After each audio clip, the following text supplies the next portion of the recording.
भारत का इतिहास अद्भुत सभ्यताओं, धर्मों और संस्कृतियों की कहानियों से भरा हुआ है, जिसकी शुरुआत पाषाण युग से होती है। भारत की सभ्यता दुनिया की सबसे प्राचीन सभ्यताओं में गिनी जाती है और सदियों से यह विश्व मंच पर महत्वपूर्ण भूमिका निभाती रही है, जो आज भी जारी है। यद्यपि भारत के पूरे इतिहास को एक ही विवरण में समेटना असंभव है, फिर भी यह विषय हमेशा शोध और चिंतन के योग्य बना रहता है। गुफाओं की चित्रकला और पत्थरों के औजार इस बात के साक्ष्य हैं कि भारत में मानव गतिविधियां लगभग 4 लाख से 2 लाख ईसा पूर्व तक जाती हैं। उस काल की सभ्यताओं के बारे में विस्तृत जानकारी भले ही उपलब्ध न हो, परंतु सबसे पहले विकसित हुई उन्नत सभ्यताओं में से एक थी हड़प्पा सभ्यता। यह सिंधु नदी के किनारे फली फूली, जहां अपनी लिपि, उन्नत सामाजिक और आर्थिक ढांचा तथा प्रभावशाली शहरी स्थापत्य विकसित हुआ। लगभग 1500 ईसा पूर्व इस सभ्यता का पतन हुआ, जिसका कारण आज भी रहस्य बना हुआ है। कुछ सिद्धांत प्राकृतिक आपदाओं जैसे बाढ़ या फिर पश्चिमी और मध्य एशिया से आए आक्रमणों को इसका कारण मानते हैं।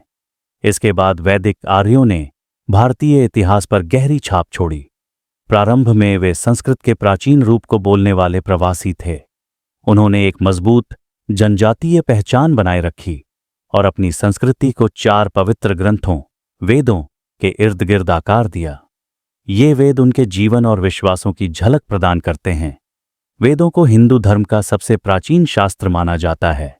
लगभग 1000 ईसा पूर्व तक वैदिक संस्कृति भारत के अधिकांश हिस्सों में फैल चुकी थी।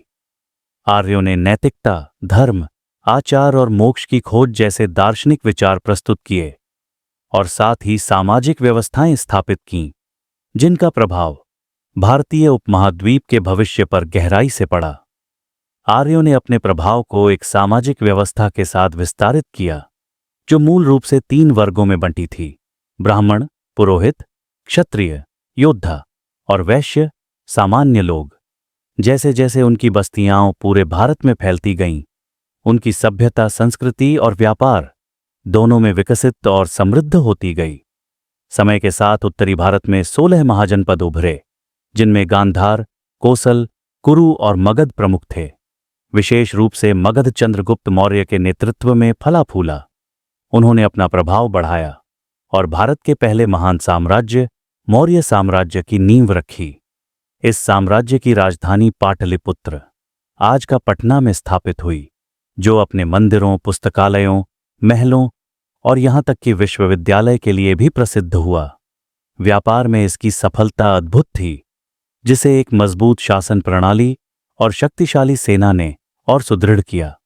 चंद्रगुप्त के पोते सम्राट अशोक के शासनकाल में कलिंग युद्ध की भयावहता ने उन्हें गहराई से प्रभावित किया। उन्होंने बौद्ध सिद्धांतों को अपनाया और अहिंसा की नीति को साम्राज्य की नींव बना दिया। बौद्ध धर्म का प्रसार पूरे भारत में हुआ और अशोक का शासन इस क्षेत्र के सांस्कृतिक और आध्यात्मिक इतिहास में एक महत्वपूर्ण मोड़ बन गया। लेकिन उनके बाद मौर्य साम्राज्य धीरे धीरे कमजोर पड़ने लगा और अंततः तब समाप्त हुआ जब अंतिम मौर्य शासक बृहद्रथ की हत्या उसके सेनापति ने कर दी।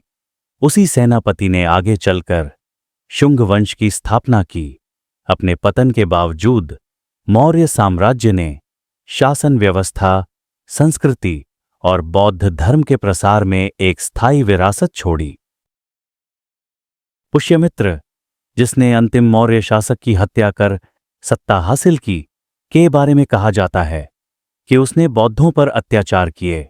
फिर भी उसके शासनकाल में बौद्ध धर्म को कोई बड़ी गिरावट का सामना नहीं करना पड़ा। उसका राज्य कई प्रांतों पर अधिकार रखता था और प्रतिद्वंद्वी शक्तियों के विस्तार के प्रयासों का उसने सफलतापूर्वक विरोध किया। लेकिन उसकी मृत्यु के बाद शुंग वंश ने अपना महत्व खो दिया और उनका शासन अधिक समय तक टिक नहीं पाया। इसी काल में कई नए बस्तियां और आक्रामक शक्तियां उभरकर सामने आईं, जिनमें कुषाण साम्राज्य प्रमुख था। यह साम्राज्य चीन, फारस और रोम साम्राज्य के साथ रेशम मार्ग, सिल्क रोड पर अपने विशाल व्यापार के लिए प्रसिद्ध हुआ। इसके एक महान शासक कनिष्क ने बौद्ध धर्म को अपनाया और धर्म के और अधिक प्रसार में महत्वपूर्ण भूमिका निभाई। कुषाणों के समय ही शक संवत की शुरुआत हुई, जिसने भारतीय इतिहास के एक नए चरण का संकेत दिया। इसी दौरान दक्षिण भारत में सातवाहन, चेरा, चोल और पांड्य जैसे शक्तिशाली राजवंश आपस में प्रभुत्व के लिए प्रतिस्पर्धा कर रहे थे। आखिरकार उत्तरी भारत में गुप्त साम्राज्य का उदय हुआ, जिसे भारत का स्वर्ण युग कहा जाता है। इस काल में शासन मजबूत था, संस्कृति फली फूली और विज्ञान, कला व साहित्य में महान प्रगति हुई। समाज में स्थिरता और समृद्धि देखने को मिली। गुप्त शासकों ने सैन्य शक्ति और कूटनीति दोनों का प्रयोग कर अपने प्रभाव को युद्ध और गठबंधनों के माध्यम से फैलाया। लेकिन कई सदियों की सफलता के बाद यह साम्राज्य भी कमजोर हो गया, जब मध्य एशिया से आए हूण आक्रमणकारियों ने इसके बड़े हिस्सों पर कब्जा कर लिया। फिर भी राजनीतिक सत्ता बदलती रही, परंतु बौद्ध धर्म की आध्यात्मिक परंपरा और वह विश्वास जो धीरे धीरे हिंदू धर्म के रूप में विकसित हो रहा था, निरंतर फलता फूलता रहा। यही परंपराएं भारतीय उपमहाद्वीप की सांस्कृतिक और धार्मिक पहचान को गढ़ती रहीं, जबकि स्थानीय और विदेशी शासक प्रभुत्व के लिए संघर्ष करते रहे। भारतीय सभ्यता में अगला बड़ा परिवर्तन इस्लाम के आगमन के साथ हुआ, जब मुस्लिम आक्रमणकारियों ने भारत में प्रवेश करना शुरू किया और सिंध, मुल्तान और सोमनाथ जैसे क्षेत्रों पर कब्जा कर लिया। इन आक्रमणों से कई स्थानीय राज्यों की पराजय हुई और अनेक हिंदू मंदिरों का विध्वंस किया गया। हालांकि राजपूत लंबे समय तक डटकर संघर्ष करते रहे, पर अंततः वे भी पराजित हो गए। जैसे जैसे इस्लाम फैला, बौद्ध धर्म का पतन होने लगा और दिल्ली सल्तनत एक प्रमुख शक्ति के रूप में उभरी। सल्तनत के दौरान कई राजवंशों का उत्थान और पतन हुआ, जिनमें गुलाम वंश, खिलजी वंश, तुगलक वंश, सैयद वंश और लोदी वंश शामिल थे।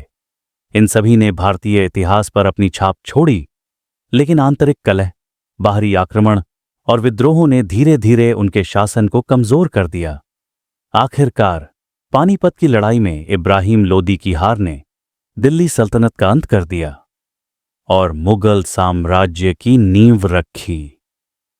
तुर्क मंगोल वंशज मुगल शासकों ने भारत के विशाल भूभाग पर 2 से अधिक शताब्दियों तक शासन किया, परंतु उनकी इस भव्यता के बावजूद समय के साथ मुगल साम्राज्य कमजोर होने लगा। विद्रोह भड़क उठे, मराठों जैसी क्षेत्रीय शक्तियां उभर कर सामने आईं और ब्रिटिश ईस्ट इंडिया कंपनी का बढ़ता प्रभाव नए खतरों के रूप में सामने आया। अंततः मुगल सत्ता की कमजोरी ने भारत में ब्रिटिश प्रभुत्व के लिए मार्ग प्रशस्त किया, जो साम्राज्य के पतन के बाद तेजी से बढ़ता चला गया। भारत पर धीरे धीरे ईस्ट इंडिया कंपनी का नियंत्रण बढ़ता गया, लेकिन जल्द ही स्थानीय जनता में प्रतिरोध भड़क उठा। जो विद्रोह मेरठ में भारतीय सैनिकों द्वारा शुरू हुआ था, वह तेजी से फैलकर एक बड़े आंदोलन में बदल गया, जिसे पहले सिपाही विद्रोह और बाद में सम्मानपूर्वक भारत का प्रथम स्वतंत्रता संग्राम कहा गया। यद्यपि अंग्रेजों ने इस विद्रोह को दबा दिया, इसके दूरगामी परिणाम हुए। भारत को सीधे ब्रिटिश क्राउन के शासन के अधीन कर दिया गया। विदेशी प्रभुत्व के प्रति असंतोष और राष्ट्रवादी आक्रोश लगातार बढ़ता गया, जिसने स्वतंत्रता आंदोलनों को और बल दिया। गिरफ्तारियों, हिंसा और असफलताओं के बावजूद संघर्ष की भावना जीवित रही। इसी बीच द्वितीय विश्व युद्ध ने राजनीतिक तनाव और बढ़ा दिए, क्योंकि भारत को बिना अनुमति इस युद्ध में झोंक दिया गया था। युद्ध के बाद बढ़ती राष्ट्रवादी लहर और ब्रिटेन की बदलती राजनीति ने ऐसा माहौल बना दिया जहां भारत की स्वतंत्रता को और अधिक समय तक टाला नहीं जा सकता था। अंततः 15 अगस्त 1947 की मध्य रात्रि को भारत स्वतंत्र हुआ और एक स्वतंत्र राष्ट्र के रूप में उभरा।